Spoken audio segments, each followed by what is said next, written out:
بسم اللہ الرحمن الرحیم۔ موضوع عوام و خواص۔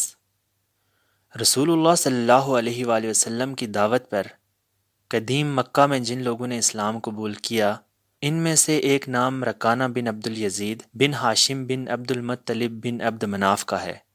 وہ قریش کے پہلوانوں میں سے تھے۔ روایات کے مطابق رسول اللہ صلی اللہ علیہ وآلہ وسلم اور رکانہ میں کشتی ہوئی۔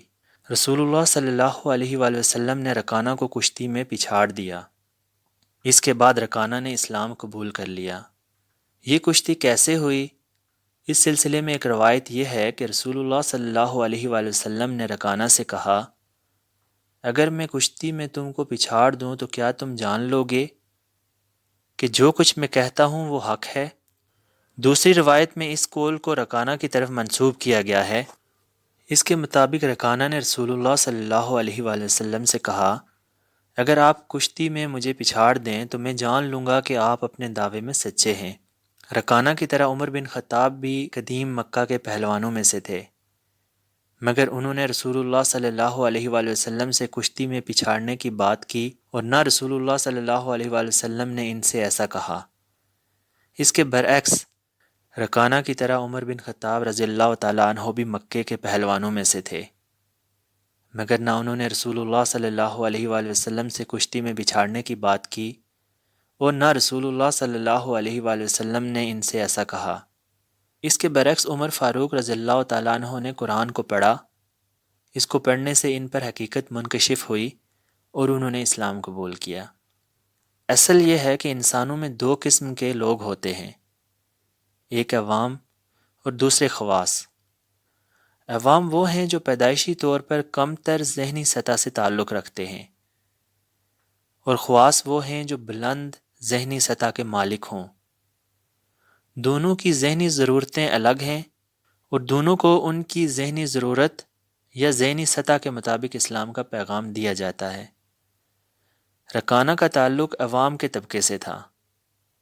وہ کشتی کی جارجیت سے مطمئن ہو سکتے تھے، مگر عمر فاروق خواص کے طبقے سے تعلق رکھتے تھے۔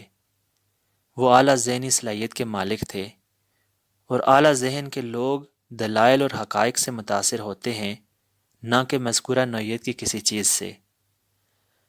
عوام و خواص یا کمتر ذہنی سطح اور اعلیٰ ذہنی سطح کی یہ تقسیم خود خالق فطرت کی قائم کردہ ہے۔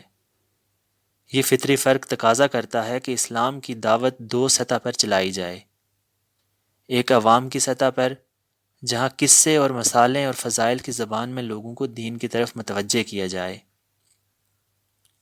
دوسری سطح خواص کی ہے جہاں لوگوں کو اسلام کا پیغام دلائل و حقائق کی زبان میں دینا ہوگا، جہاں اسلام کی تعلیمات کو اعلیٰ عقلی اسلوب میں ڈھال کر پیش کیا جائے گا۔ اسی لیے ایک صحابی نے کہا کہ لوگوں سے ان کے عقلی معیار کے مطابق بات کرو۔ اس تقسیم کو توڑا نہیں جا سکتا۔ عوام کے سامنے اگر منطقی اسلوب یا دلائل کی زبان میں بات کی جائے تو وہ اس کے ذہن کو اپیل نہیں کرے گی، وہ اس سے فائدہ اٹھانے سے عاجز رہیں گے۔ اسی طرح اگر خواص کے سامنے عوام کی زبان میں بات کہی جائے تو وہ خواص کو متاثر کرنے میں ناکام ثابت ہوگی۔ اسلام کے احیاء کے لیے عوام اور خواص دونوں قسم کے لوگوں کی ضرورت ہے۔ اگر خواص دین سے دور ہوں تو صرف عوام میں دین کا پھیلنا احیاء اسلام کے لیے کافی نہیں ہو سکتا۔ اسی طرح اگر عوام میں دین نہ پھیلا ہو تو صرف خواص کا اسلام پسند بن جانا کوئی حقیقی انقلاب لانے کے لیے کافی نہیں ہوگا۔ اسی لیے ضروری ہے کہ ہمارے درمیان ایسی تحریکیں جاری ہوں جو دو طرفہ تقاضوں کو پورا کرنے والی ہوں۔ ایک طرف وہ عوام کے اندر عمومی دینی فضا پیدا کریں، دوسری طرف خواص کے اندر ذہنی انقلاب پیدا کر کے انہیں دین کی خدمت کے لیے تیار کیا جائے۔ دین کی گاڑی پہلے بھی انہی دونوں پہیوں کی یکجائی سے چلتی تھی اور آج بھی اسی طرح چلے گی۔ اس کے سوا کوئی دوسرا طریقہ دین کی گاڑی کو چلانے والا نہیں ہے۔